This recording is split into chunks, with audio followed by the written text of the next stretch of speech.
G'day, I'm Warwick Schiller, and you know, I'm on no more than several, quite a few groups on Facebook that I contribute to when people ask questions. One of them is a group in Australia, and I recently on there, a little while ago on there, they had some footage of a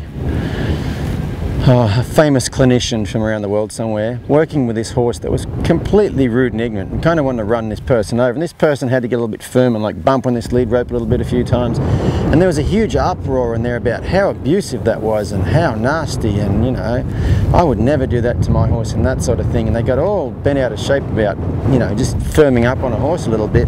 But then what's funny is 2 days later those same people will post a picture of their horse that has the world's biggest wire cut. Like, I've seen their hocks cut completely off and all the skin taken from their hocks down to their fetlocks, or big chunks out of them, or they've got a big old chunk out of their chest where the wire cut them, where they got tangled up in a fence, you know. And none of them seem to think that that's cruelty, but you know, I would get very, very, very upset if you took a horse of mine that had not been taught how to give to pressure, especially lead by its hind feet and stuff, in case it did get caught in a wire cut, and turned out in the pasture where that could happen. Now, to me, that's animal abuse. You know, this facility I train out of here, we had a Buck Brannaman clinic here last year. Buck came here for 4 days, and he was teaching a young horse to lead by a hind foot, and a number of the people in the grandstand watching didn't particularly like that. They thought that was kind of cruel, you know, for whatever reason. And Buck got quite stern with him, and he said, look, I'll tell you what, I've shown you how to do this. It's quite a simple process. It's non-stressful to the horse, it's non-traumatic, and it doesn't hurt them at all, okay? I've shown you how to do it. I suggest you go home and do it. But if you decide that, oh, my Fluffy, he wouldn't like that, so I'm not going to do that for little Fluffy, I wouldn't do that to him, it might scare him.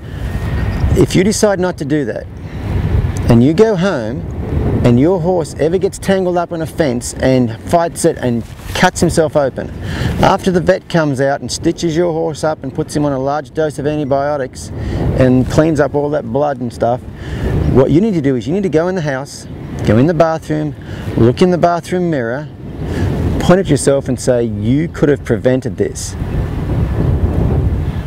And everybody in the grandstand got real silent, like, oh, I never looked at it that way. I thought putting a rope around a horse's hind foot and pulling on it, that's kind of nasty. But those same people would not think it would be nasty or animal abuse to turn a horse out in a place where they might get tangled up in a wire fence and not teach them how to deal with that wire fence. So I just thought it was, you know, quite hypocritical that these people would you know, be terribly upset because a trainer was getting a little bit firm with a horse that was completely out of control, but then not be the slightest bit concerned that their horse almost cuts its leg off in the fence. So anyway, I just find that a little hypocritical, and you know, there's nothing wrong with getting firm with a horse in the right place, but I think there is something wrong with putting a horse out in a place where it could get tangled up in wire and not teaching you how to deal with that.